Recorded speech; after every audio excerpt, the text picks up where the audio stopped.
What's up, everybody? This is Dylan, your host from Next on Deck, back at it today. I know it's been a while. I had some issues with my computer over the summer, and then college started, and it was just a little tough to record episodes, and plus, not really much sports were going on.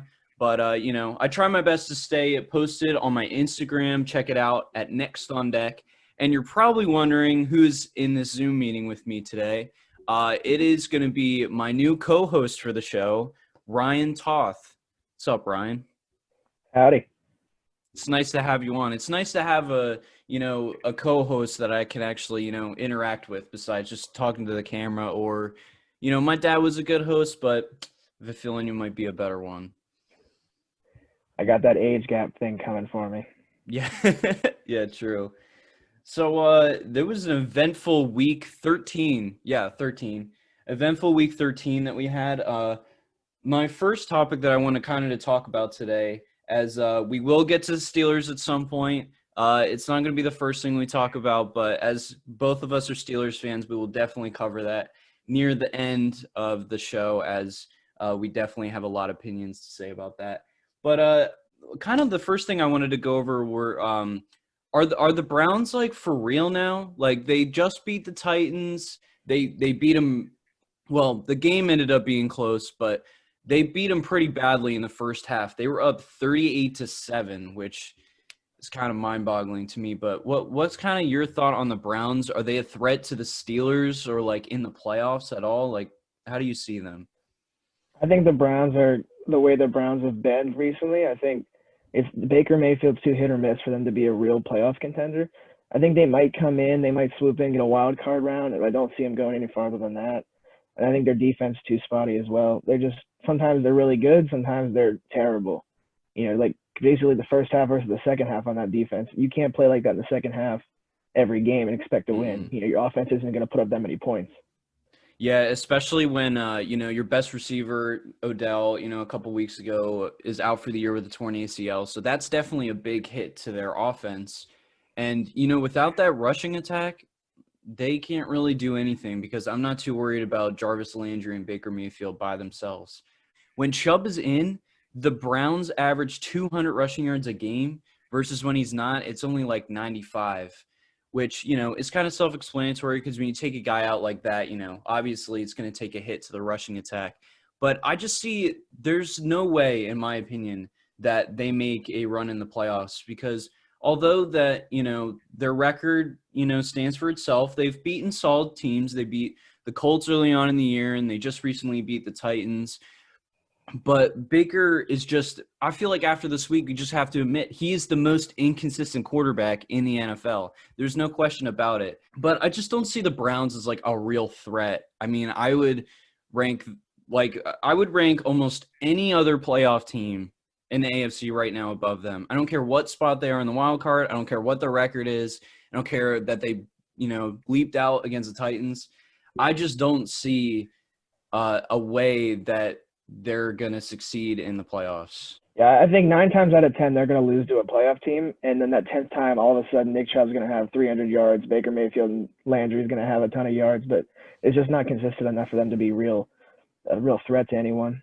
Yeah, no, I definitely agree with you there. So, Ryan, what did you think about the call at the end of the game to blitz 8 people on, I believe it was around midfield when there was 4 seconds left, 4 or 5 seconds. So they only had time for one play, and they were down by 3. Why did the Jets call that play? I think it's all part of the Jets. There's a chance that maybe the defensive coordinator really thought they were just going to tank the season, try to pick up someone early in the draft. The only possible reason I can think to send that many people, if I'm the Raiders, I'm down like that. I've got one play to go. Of course, I'm going to send one of the fastest receivers in the league on a streak. There's no doubt about it. Mm-hmm. So why only have 4 people back there to potentially cover him and had one guy manned up on him? You're not going to man up Henry Ruggs. That's just not happening. Why would everyone else go? Derek Carr he's a good quarterback. He's not going to fold under pressure like that. This isn't his first season. He's not a rookie guy going to get worried about blitzes. He can read that. I think he read it really well. It was just a terrible decision on the Jets' part.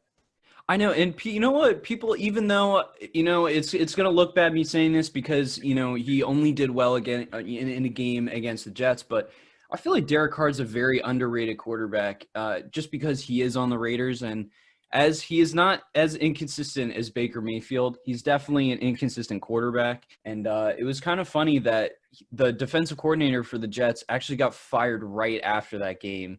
It was kind of funny because people could say that Derek Carr ruined that guy's career or got him fired or whatever. But I just don't see how the Jets don't fire their entire coaching staff after this Oh yeah. season.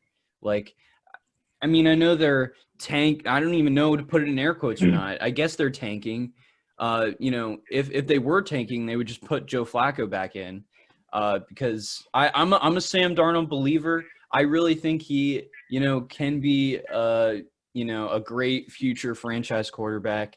But it's hard on the Jets. He's not a Trevor Lawrence type, so he won't be able to help them out. But we'll see what they can do. But I'm really hoping for their first win. Because Frank Gore, I saw a post game interview of Frank Gore. Oh, that guy, I felt so bad for him. He just like sounded so depressed and everything. He's like, I just want the one win before I like retire. I don't want to go out this way. And I was like, damn, dude, he might as well just sign a 1-year deal for the 49ers after this. Yeah. Yeah, the day I saw Frank Gore went to the Jets, it broke my heart because that's just where good players go to die. It's just the end for Yeah, them. it really is. Again, like the NFL, or yeah, they're the Knicks of the NFL Yeah, basically. So it's tough to see when players go to the Jets. Um, so the next thing I wanted to cover is so the Chiefs and the Steelers both have the same record, both 11-1. Although who do you consider the better team out of the two of them? Do you see the Chiefs as the number one team over the Steelers? I do. I think realistically the Chiefs are definitely the better team. I see them as kind of like the way weird little sports thing, but the way the 2016 Penguins played when they won the Stanley Cups. I mean, it was just their speed was untouchable. They brought speed into a league without speed, and I think that's what the Chiefs are doing. And there's just nothing you can do about that much speed when you have that much. And then Patrick Mahomes sees the entire field happening. His vision is something I've never seen like realistically in a quarterback. You watch his highlights and the things he sees. It's a lot of times it's breaking off like the first 3 or 4 reads almost and coming down to something that most quarterbacks would have had to eat the ball by then. I just don't think the Steelers have a solid defense, but I think the speed's going to take over. And if the Steelers continue not be able to finish in the red zone, there's just nothing they can do. If they can't put points on the board, they're not going to win games. Yeah, no, I totally agree with that. And yeah, it's tough to say as a Steelers fan because we've been getting so much hate this year. It's been crazy, and it's because all you other fans very jealous of our 11-1 record for sure. If you want to blame it on strength of schedule, referees, whatever, uh, but even with that, I do agree. I think the Chiefs are the number one team, even though they played terrible against the Broncos. Oh my gosh. I remember before the game, they said that Drew Lock had to play the game of his career to win, just to win. And that kind of just tells you the expectations that Mahomes brings. And, Big Ben's great, Hall of Fame quarterback. Love the guy, saved our franchise. Well, not really save it, but kind of helped it, to be where it is today. And Mahomes is just on another level, and he just has that supporting cast that he needs. Probably has a top 5 defense with Tyrann Mathieu and Chris Jones, and then kind of helps that he is the fastest guy in the league. Not Daniel Jones, but Tyreek Hill on the wideout. And you also got Kelsey, and they just got Le'Veon Bell. So even their offense is just too deadly, and the Steelers defense is starting to crack a little bit. They've been, there's been too many injuries for them. Bud Dupree just tore his ACL. He's out for the year. Devin Bush is out for the year. Spillane got hurt, and I believe Joe Hayden went down too at near the end of the game. So hopefully, Spillane and Hayden will be good, but their defense is just it's it's tough to say that this might be the beginning of the end for the Steelers for this year. I still have hope in them. I still have hope that they're gonna, go to the AFC Championship and put up a good fight against the Chiefs. But I mean, right now they just got to be on another level to beat the Chiefs. But yeah, I do see the Chiefs as the number one team. But last thing wanted to cover was just we know that the Steelers lost. I know I watched the game yesterday. It was kind of brutal. I'll be honest. It was tough to see them lose to a team with no name. Be completely honest, Ryan, what were your thoughts about the game? It was really something. It was hard to be a part of. Yeah, I I agree. I think the only good part of the game was that we could continue to call them the Redskins only because of Alex Smith's blood. He became Mm-hmm. a Redskin. He took on the name. But it was bad. The defense kind of just broke down. I think our secondary wasn't just doing well, and the loss of Bud Dupree was hard. T.J. Mm-hmm. Watt didn't have the help. Bud Dupree and T.J. Watt just shut those edges down so easily. It was a big loss, I think, without him. And then just past few weeks, really, the Steelers' offense just can't finish. We just can't finish in the red zone. Mm-hmm. We don't have a run game to get behind, and then we're just dropping passes left and right. Oh yeah, I think I want to say, man, Eric Ebron by himself has probably dropped more passes than like most teams this year. But I think in the last 2 weeks, the Steelers have dropped around 15 passes, which is not Ben's fault. Well, obviously it's not Ben's fault because they're drop passes. But I don't know. I mean, Juju, Chase, Deontay Johnson, y'all got to stop dancing because you need to practice catching balls again. You're starting to lose your touch a little. I don't know what is happening.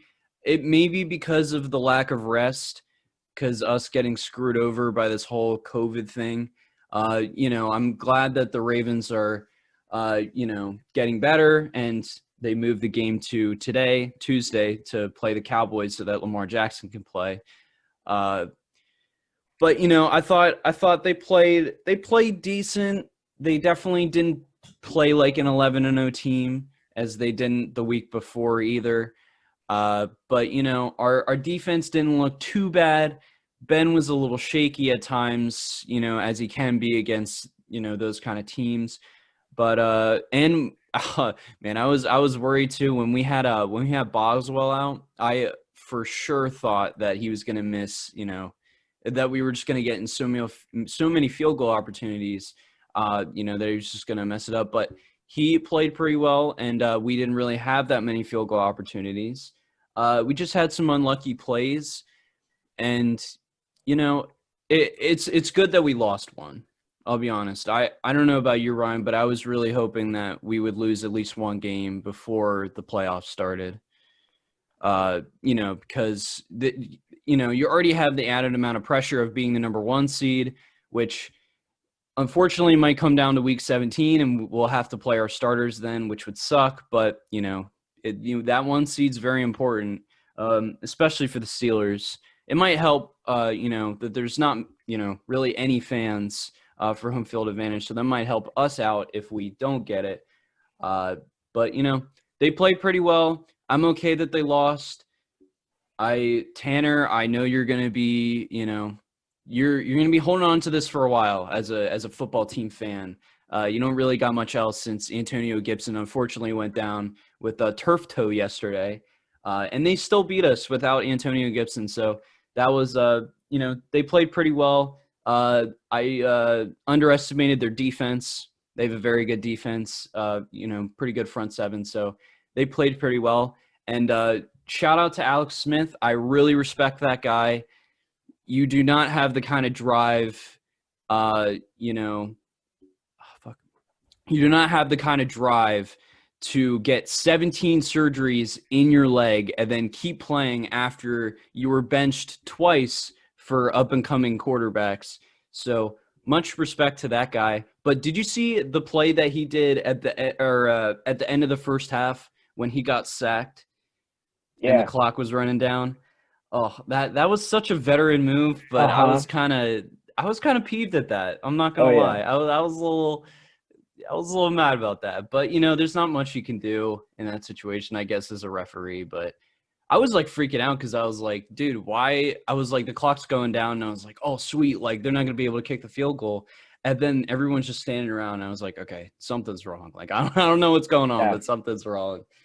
And he just ended up like, so for those of you who didn't watch the game, at the end of the first half, the Redskins were driving, and they were probably, I don't know, they were at like the 30 or 35, so like right outside of field goal range. And it was third down, or I think it was, I don't remember what down it was, but Alex Smith actually got sacked, and the football team had no timeouts.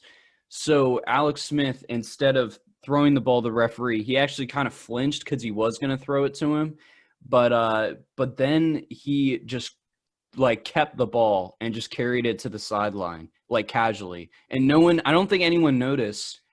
And I think if they would have, they definitely probably would have taken it from him. But nobody noticed that the ball was gone. So then the clock just kept running down, and then the half ended. And then it was kind of like if they would have ended the half, it would have kind of been unfair to the Redskins or the football team for not letting them have the opportunity to kick the field goal. But at the same time, it might have been a little shady that, that he just randomly took the ball after the first half just so they can have an actual chance at a field goal. But that might have changed the game because we were down by a field goal in that last in that last drive when Ben threw that unfortunate interception. That was not his fault, but Yeah. That was just a solid D. I mean, Montez Sweat was just on fire last night. yeah, Then he Ben came really down there. was. Yeah. All right, well, that wraps it up for today's show. Ryan, thank you for being the co-host. I think we got a lot of great shows in us, and I'm excited for next week. Yeah, I'm pumped. You seem so thrilled. All right. See you guys later.